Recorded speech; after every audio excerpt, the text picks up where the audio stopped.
So long as you are trying to make progress, you will go up. But up always implies down.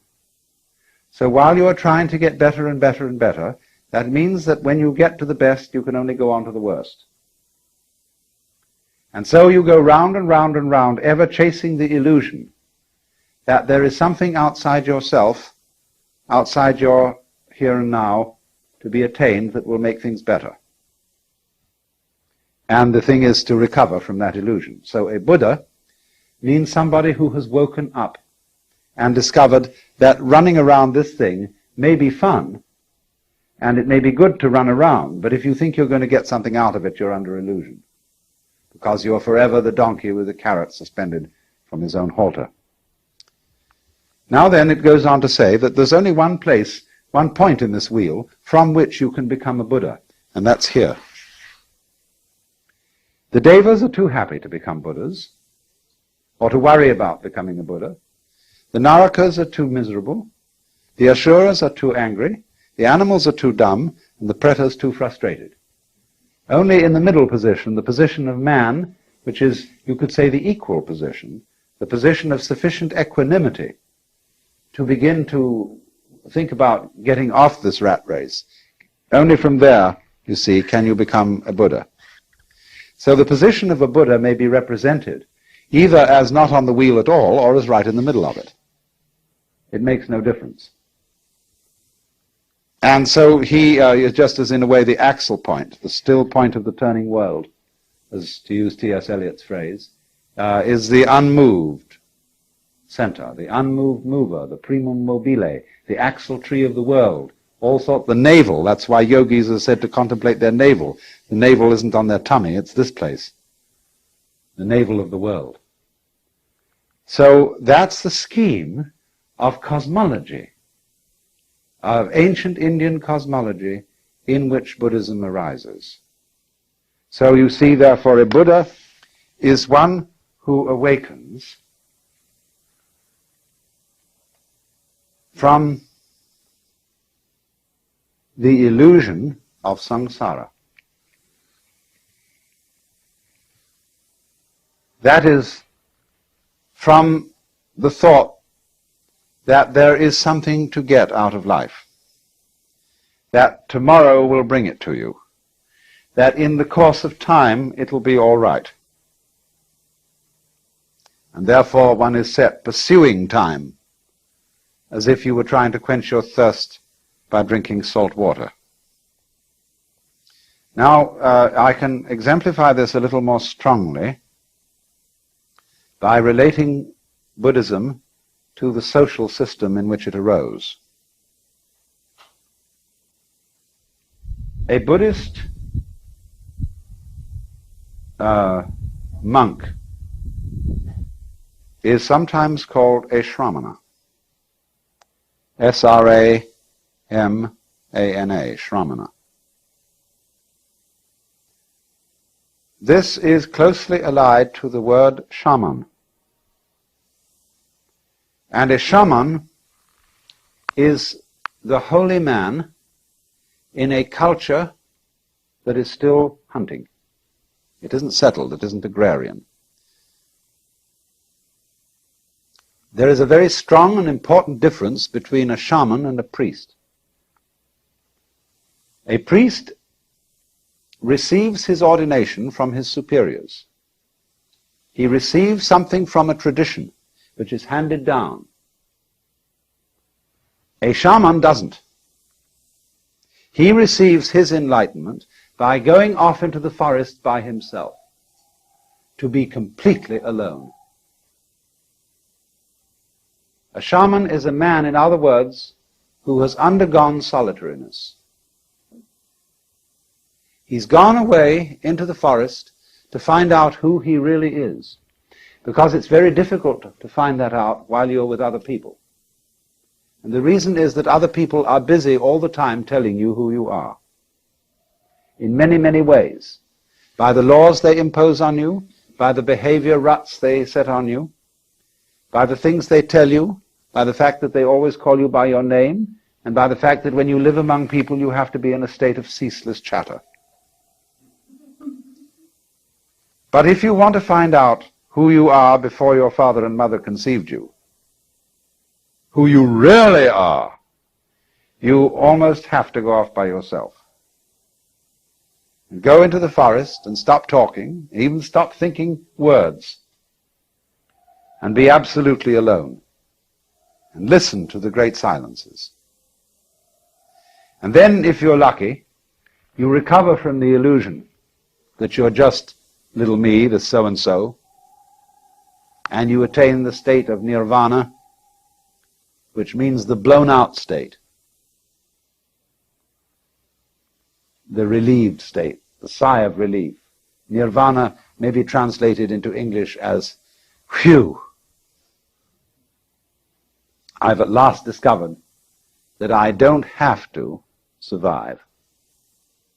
I can survive, of course, but I don't really have to.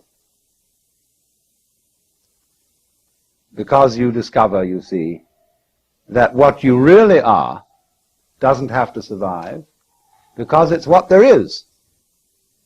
The real you is it, or that. Tat tvam asi, that art thou, as the Hindus say. So then, in the normal life of India, which is not a hunting culture, but a settled culture, there are priests, but there is something beyond the priest. That is to say, when a man or woman has fulfilled his or her life in the world of society, it's the normal thing to do for a person to quit their status in society and become what's called a forest dweller. That is almost, you see, to go back to the hunting culture. They divide people into two classes, grihasta, which means householder, and vanaprastha, which means forest dweller. And the older people all hand over their occupations and positions to their children and enter the stage of vanaprastha, or become a shramana, and go outside the stockade. I'm speaking metaphorically. They sometimes do actually, they sometimes don't. And become a nobody. They give up their name. That is to say, the label which designates who they are in terms of caste or class. They become unclassified people. That's why, strictly speaking, you see, Hinduism and Buddhism are not religions. You can classify the religions. You can say, what's your denomination? Baptist, Methodist, Catholic, Presbyterian, Episcopalian, Quaker, etc., etc., etc., you see. But strictly speaking, a vanaprastha, a shramana, has no label. He is an unlabeled bottle. So, in the time when the Buddha lived, about 600 BC, the Hindu system had become somewhat decadent. It isn't altogether clear what had happened to it, but it is certain that it did seem in some way to be in need of reform. And so there were many reasons for this. And the Buddha, as a young man, being basically troubled by the great problems that we're all troubled with, the problem of suffering and the problem of what all this universe is about, he endeavored to follow the methods that were then being used by people who were shramanas or vanaprasthas, forest dwellers. And at that time, it's very apparent that the main method that these people were using was an ascetic discipline. Starvation, very arduous meditation practices, probably self-flagellation and things of that kind. And it's said that for 7 years he practiced these austerities. But he found out that they didn't lead to liberation. And all the people who were practicing them knew they didn't either. But they felt that that was only because they weren't doing it hard enough. And so he propounded instead the middle way. The way that led to liberation from the rat race that I've drawn here, neither through austerities nor through pleasure-seeking.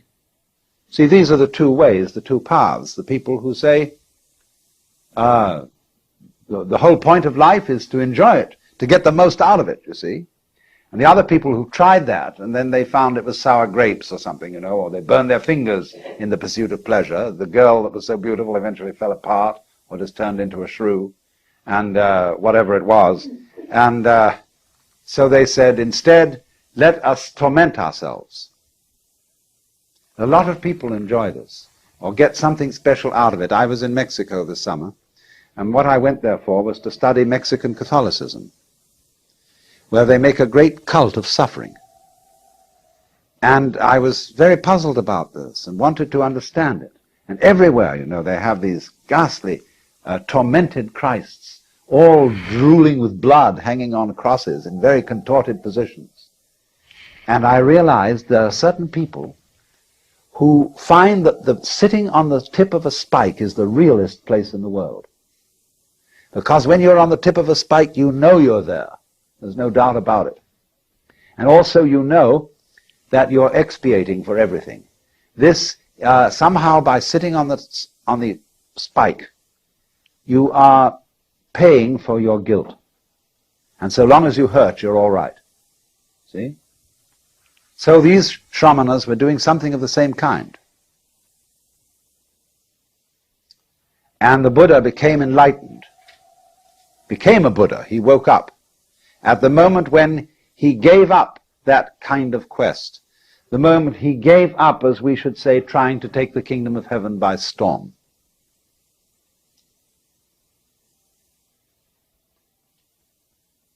Now, what does this mean?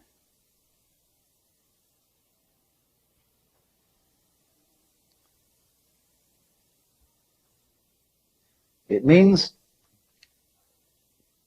that in his time, the way of liberation had become competitive, which meant it was on the wrong track. There are a lot of people who, we call it the holier-than-thou attitude, but we find it today with some objectionable Westerners who go over to Japan to study Zen Buddhism and then come home and brag about the great disciplines they've undergone and say, I sat with my legs crossed in one position for 10 hours as distinct from somebody else who only sat for 5. And always there's this tendency, you know, to have a marathon and be in a competition with others or with oneself about these things. But the moment you do that, you're back on the wheel. The best thing you can get by asceticism is to get up to the Deva world. You can't get anywhere else by it. You may get down to the Naraka world by asceticism too. Read the story Thais by Anatole France. So, he found, you see, that the real path, the middle way, the meaning of the middle way is that it's the path that can't be followed. Because to get you onto the middle way, I have to get into a dialogue with you, you see, and you say to me, because after all it's always the student that raises the problem, not the teacher. You say, well now what's the right thing to do? I say back to you, why are you looking for the right thing to do?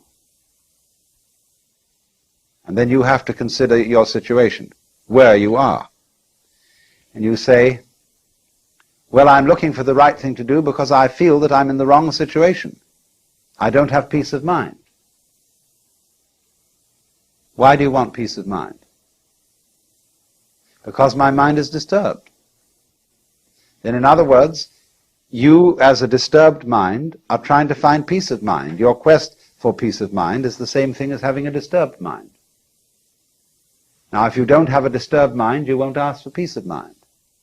Well, how can I quiet my mind? Why are you asking to quiet your mind? Because it's disturbed. You see where you are? So in this way, by this dialogue, the guru, the teacher, brings a person back to center.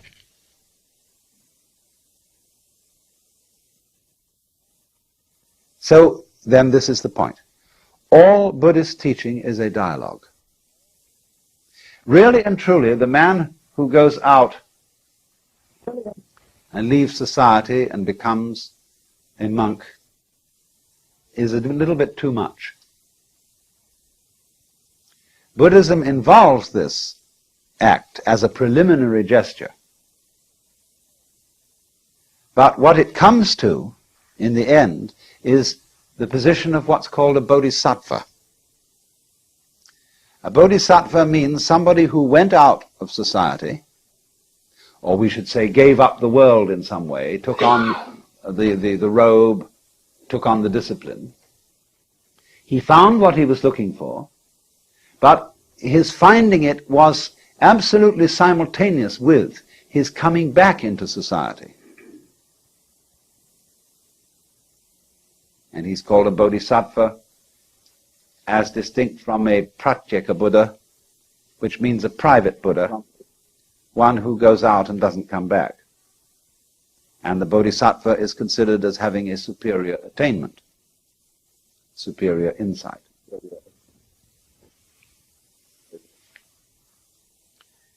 So the important thing to remember then is Buddhism is a dialogue. And its teaching is a method, and not a doctrine. Now, the teaching of Buddhism is summed up in what are called the Four Noble Truths. The truth of suffering, the truth about the origin of suffering, the truth about the ceasing of suffering, and the truth about the way to the ceasing of suffering. Dukkha, D-U-H-K-H-A, is the Sanskrit word we translate suffering. Discord, frustration, something like that. That's always the problem, you see. And this, because of suffering, is the reason why human beings seek out teachers and saviors. I hurt, and I don't want to hurt. So that's the universal problem, you see, that everybody brings. So then the teacher replies to this problem by saying, you suffer because you crave things. Trishna, T-R-I-S-H-N-A, from which we get our word thirst, Trishna, craving or desire, is the cause of suffering. That's the second truth. Now, the Buddhist analyzes this a bit. He says, the world is dukkha. He says, it's full of frustration, and it's also characterized by impermanence, anitya, and by non-entityness, anatman. That means that no thing exists independently. Everything is a thing only in relation to everything else. Therefore, there are no separate things, no real selves or souls or egos. And trying to cling to the world, which is necessarily changing, trying to have a separate self and to protect it, all these things are trishna. They are the cause of dukkha. So the teacher, having said this, then the student comes back and says, well, how do I get rid of trishna? If trishna, desire, is the cause of suffering, couldn't I get rid of desire so as not to suffer? And the teacher says, well, you try. And this then is the first part of the discipline, to try not to desire, to calm your mind, to practice centering, to practice getting rid of all what they call klesha, K-L-E-S-A, disturbing thoughts, distractions, evil passions, immoderate appetites, and come to upeksha, or equanimity of mind. And so the student practices that. And this is a very difficult and arduous discipline. And all the time he sees the teacher watching him with a slightly sour expression on his face. And he knows, of course, or thinks he knows, that the teacher is fully aware of his inmost thoughts. Because, you know, it's the Indian way. They go to meeting with the teacher, and the teacher sits under a tree and smokes a cigarette or a pipe or something, and all the students sit around cross-legged, and they meditate. And sometimes the teacher meditates. And they can see him occasionally looking at them like this, you know. And they think, uh-oh, the teacher knows what I'm thinking, because he has the power of infinite vision, you see, and all-seeingness. And this bugs them completely. Because, you see, you remember how it was in school when you were trying to do something and the teacher walked around and looked over your shoulder? It puts you off completely. And so the Hindu teacher or the Buddhist teacher deliberately puts his students off. And finally he raises in their minds an insoluble problem. That if you are trying to stop desire so that you will not suffer, aren't you still desiring to stop desire? Or the students may very well find that out for themselves. And they say to the teacher, but how are we to stop desire when we are desiring to stop desire? So then the teacher can engage them in an extremely marvelous trap, which is to say, he can play it in a number of different directions. One direction is to say, well, don't try to stop all desire, but try to stop as much desire as you can stop.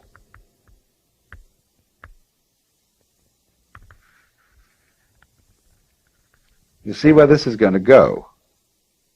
Then they're going to say, well, I'm a little excessive about desiring to stop desire. Well, if you're naturally excessive about it, he says, try to be as slightly excessive as you can. You see? Now, do you see what's leading here? If you follow that course, you are being brought to center in the same way as I demonstrated before. You're being brought to yourself, to accept yourself as you are here and now, totally. But you can't do that directly, because if you try to accept yourself, you will always find that in yourself there is a spirit of the non-acceptance of things, and you have to accept that. So the teacher would say, don't try to accept yourself more than you can accept yourself. Accept yourself as much as you can accept yourself. Because then, you see, you are also accepting the part of you that doesn't accept. Or he may try on another tack. He may say, all right, now, if you've seen that it's that desiring not to desire is simply another form of desire. You're trying, for example, to get rid of your sensuous appetites. You are going to give up booze and women and pâté de foie gras or whatever it may be. And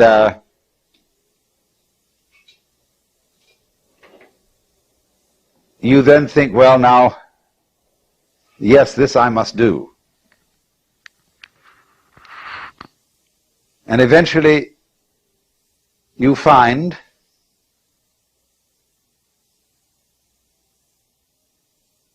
that you are becoming proud of your success in mastering your appetites. And you're beginning to depend on that. So the teacher says, do you see you're in the same trap as you always were? Formerly you sought spiritual security, in booze and women and so on. Now you're seeking it in holiness.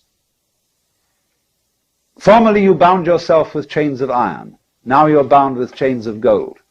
Formerly you boasted to all the boys how many sins you committed. Now you're boasting before the Lord of how many virtues you have. Same trap. Why do you do it?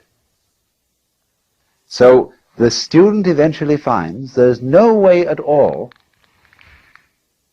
to not desire. Even desiring not to desire is desiring. Even trying to accept oneself is a way of trying to escape from oneself, because one hopes psychotherapeutically that by accepting yourself you will get rid of your nasty symptoms. So you're not accepting them. You're not accepting them by the gimmick, by the pretense of trying to accept them. So this is the way in which the dialogue of Buddhism begins to work. And as it progresses step by step, let me try and show you a little bit more how it works, because I'm shortening it enormously in order to give you an outline of the whole thing. What is going on between the teacher and the student, the Buddha and his disciples, is not merely a dialogue. There is the verbal dialogue, yes, that goes on. But there also it spread over a long period of time. And in the intervals, the students are practicing meditations. They are making efforts to control their minds and emotions and practicing those things which are the Buddhist equivalents of yoga. So that in parallel to the intellectual discussion, there is going on a total devotion of one's whole being to a quest, morning, noon, and night. And so you see this works up a very considerable psychic alertness. It makes the student put a very considerable psychic investment in the task. And as he goes on, you see, he becomes more and more frustrated. Because as the trap closes, and he finds that it's impossible to do the right thing because the right thing is always done for the wrong reason. When the wrong man uses the right means work in the wrong way. You see? There is something you could do to attain liberation, or as the Christian would say, union with God, if you could do it. But the Christian would say, by reason of original sin, you can't.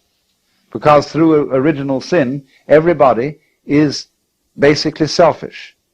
And you can't be unselfish for a selfish reason. But you have only selfish reasons. So, to him that hath shall be given. But of course he doesn't need it. From him that hath not shall be taken away even that which he hath. Poor fellow, what is he to do? So you see, in this way, the teacher closes a trap on the student, where he finds himself completely impotent. Not only can he not do anything that will bring about his salvation, he is also unable not to do anything. One might say, you must do nothing. You must be completely passive. But you can't do that, because the moment you try to be passive, you're doing something. So you get into the state which they call in Zen Buddhism a mosquito biting an iron bull. Or as we would say in our Western idiom, the state when the irresistible force meets the immovable object. Where something must be done, but simply cannot be done. And in this state of maximum frustration, there is an opportunity to understand the situation. To understand that the meaning of the state, I cannot do, I cannot not do. The meaning of this state is that the separate I which you thought yourself to be is an illusion. That's why it cannot do and why it cannot not do. You see, what is our I, our ego? Sometime in the development of man, maybe 3, 4, 5,000 years ago, we developed self-consciousness in a peculiar way. We began to realize that by directed thought, we could control our environment. And then it was, you see, that we had a sense of responsibility. Let's just assume, for the sake of argument, that there was a time when nobody deliberated. They did exactly what they felt like. When you were hungry, you ate. When you were thirsty, you drank. When you were angry, you hit something. When you were happy, you danced. But you never stopped to think what was the right thing to do. You just trusted your intuition, your instincts, your unconscious, or whatever it might be called. Well, that was great, because nobody worried. Nobody had any problems when it was like that. See, a baby is in the same situation today. Now, maybe you were unsuccessful. Maybe the thing you did spontaneously was absolutely the wrong thing, and the tiger ate you up. Well, that was all right, because it really doesn't matter if the tiger eats you up, so long as you weren't spending your previous time worrying about it. See, everybody dies, and if you die clunk like that, that's that. You don't spend all your life before you die worrying about death. You don't spend all your time before you get sick worrying about getting sick. And when you see you move on that level of unpremeditated, spontaneous behavior, that's the golden age. And the reason people look back with nostalgia to the golden age is because that was the time of irresponsibility. But when people began to see that they could provide for the future, and that they could look after things and take care and direct everything, immediately anxiety came into the world. See, that was the fall of man. Because then, the moment you start doing that, you begin to think, now, having thought this question through, and decided that such and such is the right thing to do, have I thought it over carefully enough? Now, that's a real bugaboo of a question. You know, you go out of the house and you wonder, did I turn off the gas stove? I think I did, but on the other hand, I'm not quite sure. Let's go back and see. So having gone about 5 blocks, you walk back. Yes, you did turn it off. So you go out again. You wonder again. Now, I wonder if I really looked, or whether I was so keen on finding out that I did turn it off, that some sort of wishful thinking perverted my consciousness, and whether I hadn't better check that I really did look properly, you see? Well, this way you never get away. You're trapped. So this, you see, is the problem of all self-conscious beings. They feel responsibility, then they feel responsible for being responsible, and responsible for being responsible for being responsible, and there's no end to it. So then, in this obscure way, everybody wants to get back to the golden age. But they say, if I just acted as I felt and was completely spontaneous, goodness only knows what would happen. Jesus, you see, said to do that. He did, and everybody reads it in the King James Bible where it means nothing. Take no thought for the morrow. What ye shall eat, what ye shall drink, and wherewithal ye shall be clothed. Consider the lilies of the field, how they grow. They toil not, neither do they spin. But I say unto you that Solomon in all his glory was not arrayed like one of these. Now if God so clothe the grass of the field, which today is and tomorrow is cast into the oven, shall he not much more clothe you, O ye of little faith? Oh, I mean, it sounds lovely read in church. But what it says, everybody says, no, that's the Sermon on the Mount, and that's not practical. Nobody can do that. That may be for a few saints, but after all, in our practical life as practicing Christians in the modern world, we can't do that kind of thing. Well, isn't that funny? Why can't you do it? I mean, that's the real reason for saying it in the first place. Jesus said many very strange things. For example, in the parable of the Pharisee and the publican, how the Pharisee goes up into the front row and says how good he is, and that he's fulfilled all his obligations and paid the tithes. And then there's this publican who goes into the back and sits there and beats his breast and says, God be merciful to me, a sinner. And Jesus says, now that man was the right man. He was justified. But the moment he's told that story, everybody creeps into the back row and says, God be merciful to me, a sinner. And they're all in the front row again. Nobody can do it, you see. That's why the story is told. In the same way, he says, take no thought for the morrow. Stop being anxious. Like going to a psychiatrist and he says to you, oh, don't worry me, stop being nervous. Can you? See, nobody can. And also they find out, you see, that really in the end, nobody can be God. Nobody can make life any better by being responsible about it. Because whatever you gain in that direction, you lose at the same time. By being responsible, we've created civilization, medicine, care of the poor, everything. But what a headache the thing has become. As we solve all our problems, we make more problems. Every problem you solve gives you 10 new problems. I'm not saying don't do that, but don't think you're going to get anywhere by doing that. That's one way of arranging it. That's one kind of dance you can have, is to improve everything and have technology. But it doesn't really solve anything. And it's only in the moment, you see, when you fully understand that your situation as a human being is completely insoluble, that there is no answer, and that you give up looking for the answer, that's nirvana. And that's how Buddhism works. Existence already includes non-existence. You could say being and non-being constitute existence. Just as we know physically, sound is constituted by sound silence in very rapid alternation.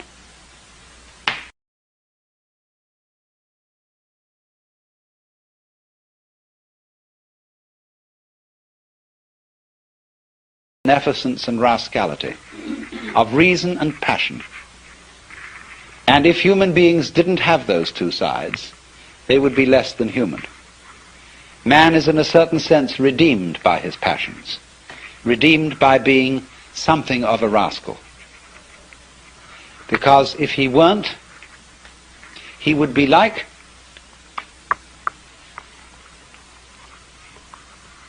a stew with no salt in it. The salt somehow is something that in a large quantity is horrible, but in a certain small quantity delightful. And so everybody has to be salted with a certain amount of unrespectability. Otherwise they're impossible and intolerable. The only thing is, as a fervent cook, don't overdo it. It is in that respect, you know, that it's said of great gurus in India. They have a very funny thing they say. People, Westerners, go over and they meet this man who's supposed to be extremely holy. And they're all agog, you know.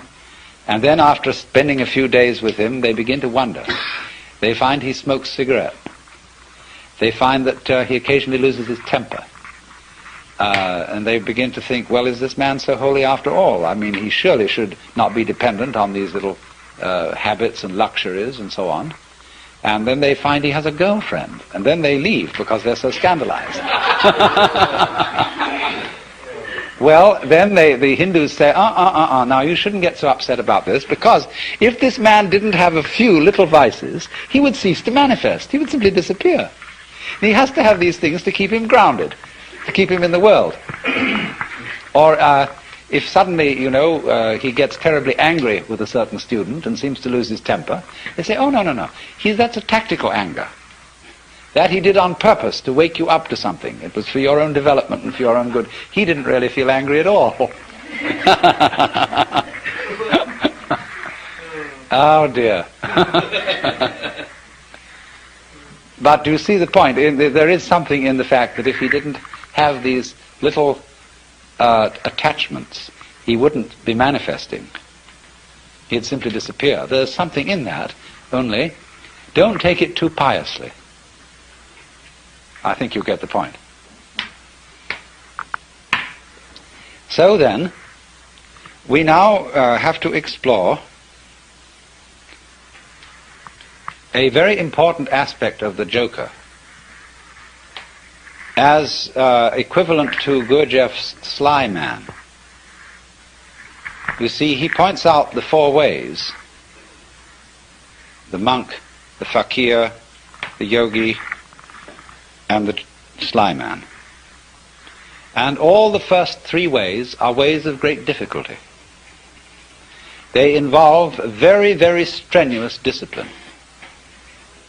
And of course, as we get it through the books about Gurdjieff, the way of the sly man involves a discipline too.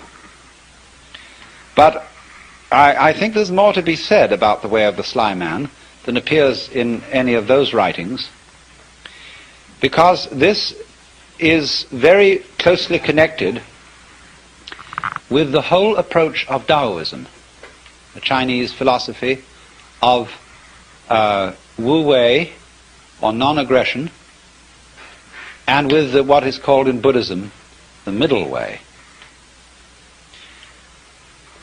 When the Buddha first discussed the middle way, he put it like this. He said, to try and solve the problem of suffering by immersing yourself in pleasure only leads to a hangover.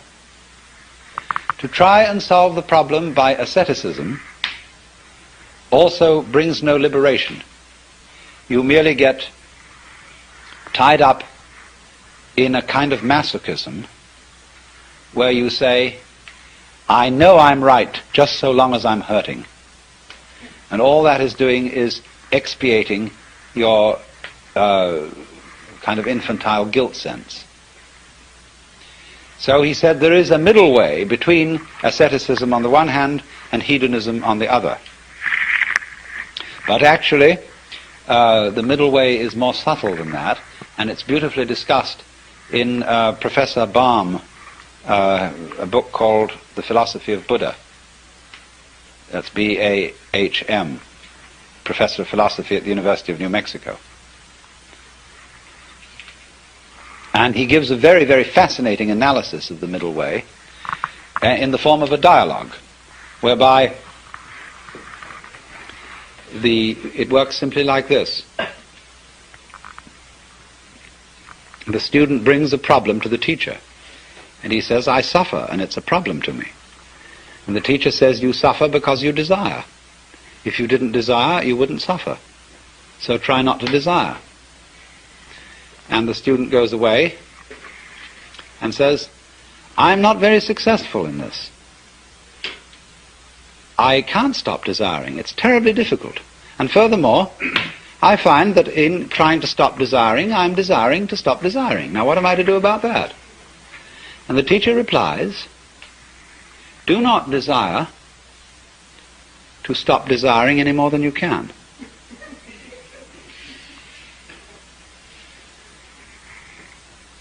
And so the student goes away and practices that. But he comes back to the teacher and said, I still find myself desiring excessively to stop desiring, and it doesn't work. So the teacher says, Do not desire too much. Not to desire, to stop desiring. Now, do you see what's happening? Step by step, almost like Achilles approaching the tortoise, the student is being brought together with himself to the point where he catches up with his own inner being and can accept it completely. And that is, you see, the most difficult thing to do, to accept oneself completely. Because the moment you can do that, you have in effect done psychologically what is the equivalent of saying in philosophical or theological terms, you as you are now are the Buddha, just as I was explaining a few minutes ago. That's unbelievable, because we are always trying to get away from ourselves as we are now in one fashion or another. And it's only we will only stop doing that through a series of experiments in which we try resolutely to get away from ourselves as we are. So that is the middle way. But ordinarily, in these other ways, the way of the yogi, the fakir, and the monk, the individual makes a big thing out of the work of liberation, and especially likes the kind of teacher who will put him through the most severe paces.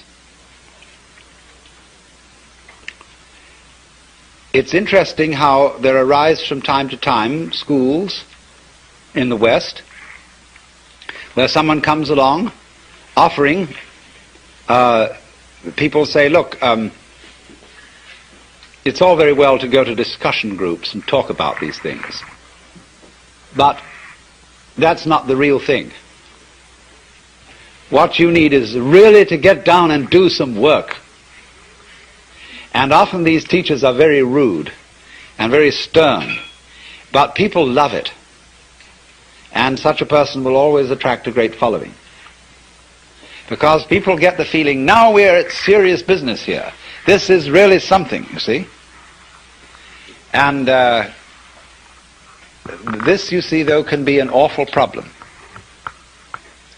Let's suppose that you have some difficult and distressing habit, like drinking too much. And you're assured that once you've become the victim of this habit, it's an extraordinarily difficult thing to get rid of it, and it requires intense willpower.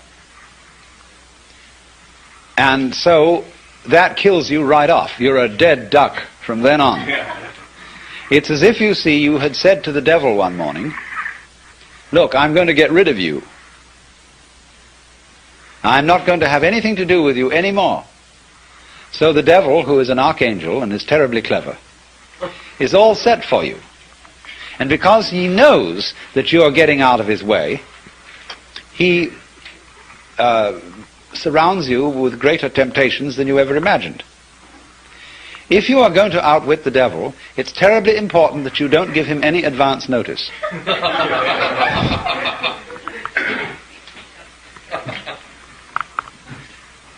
And this is where the work of the sly man comes in. Put it in other terms, in Hindu or Buddhist terms, in the popular terms of popular Hinduism and Buddhism. Liberation is getting out of the toils of karma. It's like this. During your many past lives, you've done all kinds of deeds, good and bad, and you are reaping the consequences of these deeds today. And also today you're setting up future consequences. Now, before you can be liberated, you've got to pay off your karmic debts. And so the moment you set your foot on the path of liberation, you are apt to find that all your karmic creditors will come to your door. And that's why it's often said that people who start out on a serious work of yoga suddenly get sick and lose their money and their best friends drop dead and all kinds of ghastly things happen. That's because, you see, they served notice that they were going to do this. And so all the creditors came around. If you're going to leave town and you owe lots of money, you know, you mustn't announce that you're leaving or give a farewell party to your friends because the grocer will find out. So the art of the sly man is to make no contest, but simply to leave without one word. In other words, that's the meaning of Wu Wei in the technical vocabulary of Taoism. Wu Wei, not to interfere, not to force things. That's the best translation of Wu Wei, not to force things. But so he just drops it like that.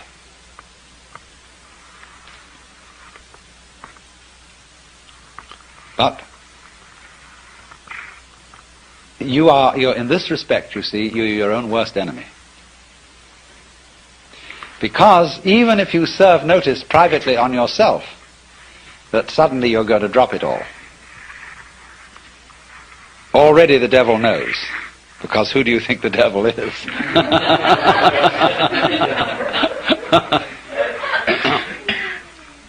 Now this lies behind the whole problem that is discussed in the book Zen and the Art of Archery.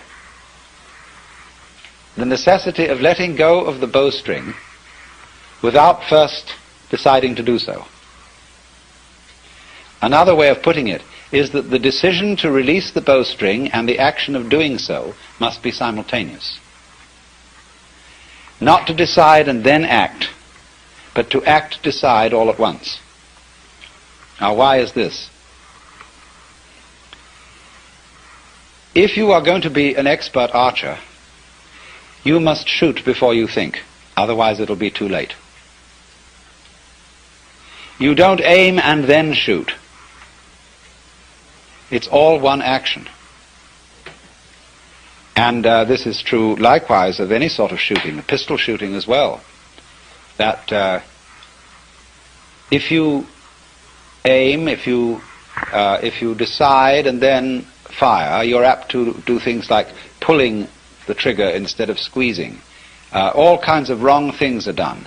And you're always a moment too late if you decide first. You have to act and decide simultaneously. So what does that do, you see? That puts up a very curious problem, which in its own turn becomes a bind. To try and act quickly enough so that you overtake the preliminary decision. To try not to decide first. And that is an impossible problem.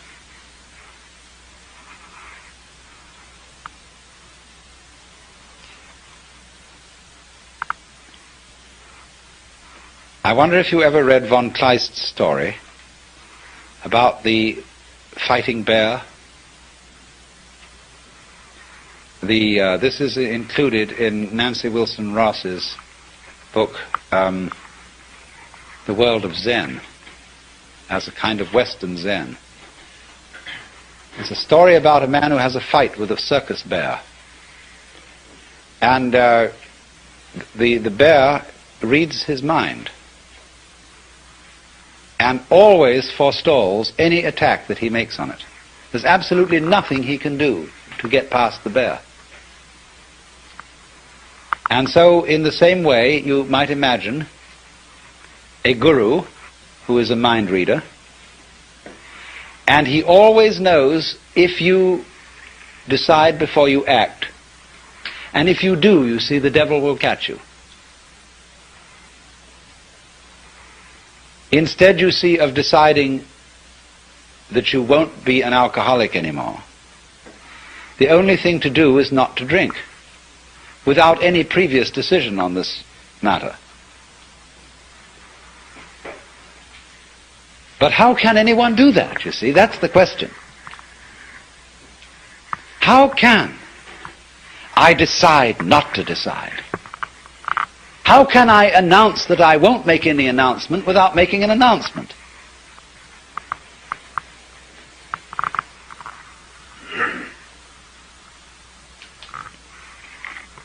You see, there is no way out of that bind.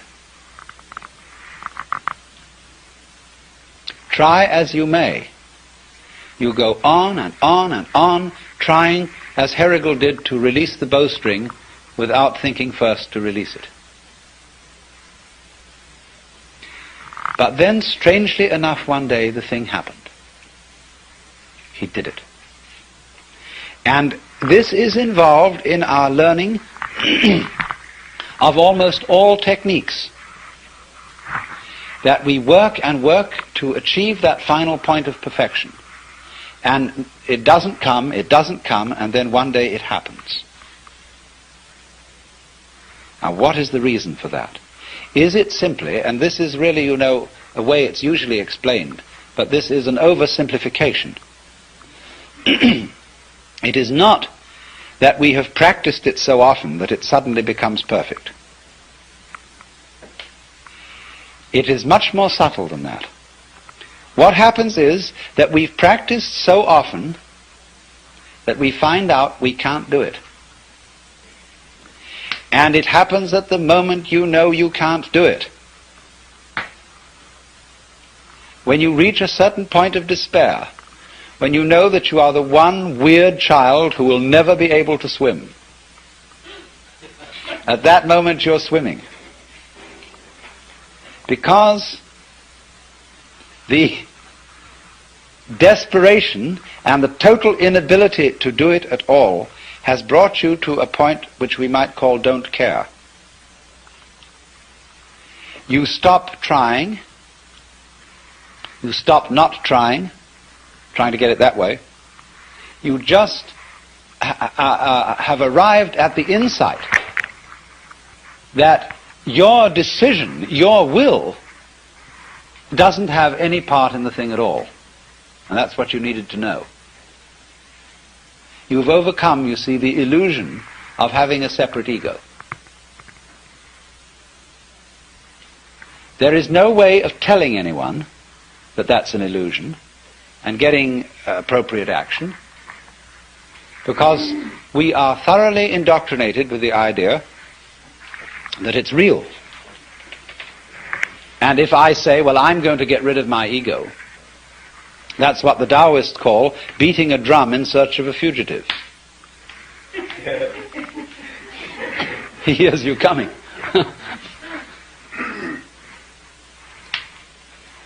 So the ego,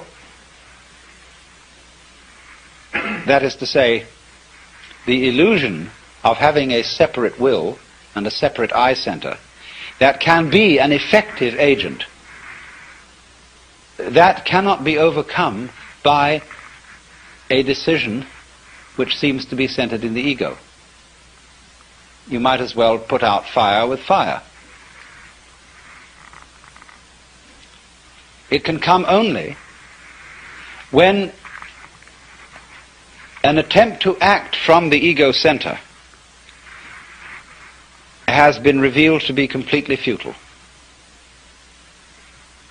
Then the thing happens, because you've really discovered that it was, after all, an illusion. Now, be very careful how you formulate this sort of thing philosophically. This could, of course, correspond to the kind of person who feels unafraid and who feels very free because he's a complete fatalist. A lot of people are, and are very happy in their fatalism. They really feel that they don't do anything, it just happens, and that it's all life, and that when they won't die until it's their time to die, and so why worry? Everything, they have the sense of everything is just happening to them. And this is a kind of a floating feeling. It's as if you didn't have to push things at all. They just flowed along. Well, now that state of affairs, that feeling of you don't have to push anything, it just floats along, is very similar to the experience I'm describing, if not the same thing. But this person has interpreted it as a fatalist in a rather passive way. That is to say, he has felt that there still is some kind of a little differentiation between himself as the experiencer on the one hand and that force or set of forces called fate on the other. He is pushed around, but he witnesses being pushed around. Now, in this state, this person still has a little fragment of impurity left. There's still one fly left in the ointment, and that is the sensation of being pushed around. There is still a fundamental division between the knower and the known. And in this case, the case of the fatalist, the knower seems to be the passive thing, and everything known, the objective world or the goings-on of his own physiology, they appear to be the active end. And the knower just has the experience of himself being moved by the tides of life. The important thing to find out is this, that the sensation of being the knower and the experiencer of all this is not, as it were, aside from everything else that's going on, but part of it. Just as you, although you experience your own existence subjectively, you are nevertheless part of the external world. You are in my external world just as I am in your external world. So in this way, the final barrier between the knower and the known is broken down. There is nobody, as it were, being carried along by fate. There is just the process. And all that you are is part of the process. Then there is a curious flip. The individual who has always felt himself to be the tiny little thing on the end of the big determining process suddenly goes bloop. Have you watched sometimes a tiny little piece of mercury coming nearer and nearer to a large piece of mercury? The sudden moment when they touch each other and bloop, the little thing vanishes into the big one almost more dramatically than a drop into the ocean. In this case that I'm talking about, it isn't that the individual organism vanishes. The individual human being doesn't vanish. But he experiences no longer a passive relationship to the world.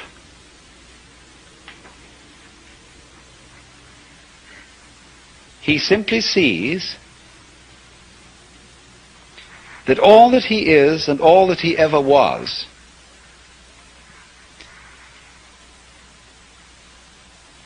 something that the entire process was doing.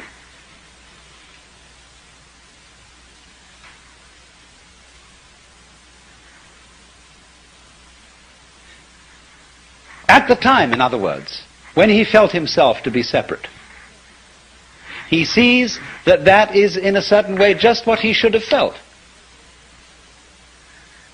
because that was what the process was doing in him, in exactly the same way that it was giving him brown or blue eyes or blonde or brunette hair.